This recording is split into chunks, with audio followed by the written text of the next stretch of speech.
முடிவு பண்ணு. Emotion control இது ரொம்ப ரொம்ப முக்கியம் நினைக்கிறேன். இந்த எமோஷன் கண்ட்ரோல் நாம ஜெயிச்சாலும் ஜெயிக்கிறனாலும் இந்த எமோஷன் கண்ட்ரோல் இருந்தால் அது உங்களை ஜெயிக்க வைக்கும். ஒரு சக்சஸ்ஃபுல் பிசினஸ் மேனுக்கு இந்த இடத்துல நான் சொல்லி தர ஒரு விஷயம் என்ன தெரியுமா? ஆட்டிடியூட். யாருக்கிட்டையுமே நீ ஒரு சரியான மனோபாவத்தை காட்டுங்க. அந்த ஆட்டிடியூட்ன்ற வேர்டையே கெட்ட வார்த்தை ஆகிட்டாங்க. ஆட்டிடியூட் காட்டுறாரு அப்படின்ட்டாங்க.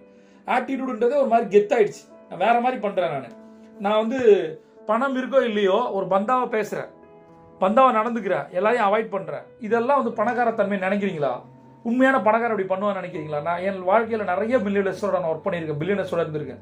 சிங்கப்பூர்ல அதிகம் சம்பாதிக்கிற ஒரு தமிழனை பத்தி சொல்றேன். நானும் அவரும் சிங்கப்பூர் ரோடுகள்ல டீ குடிக்க நடந்து போயிருக்கோம். சரியா? அவன்கிட்ட எவ்வளவு பணம் இருக்கு, ஆனா அவர் ஹேண்டில் பண்ற விதம், அவங்களோட ஸ்டாஃப் ஹேண்டில் பண்ற விதம். ஏன்னா ஸ்டாஃப் வந்து சில பேர் வேற மாதிரி ஹேண்டில் பண்ணுவாங்க.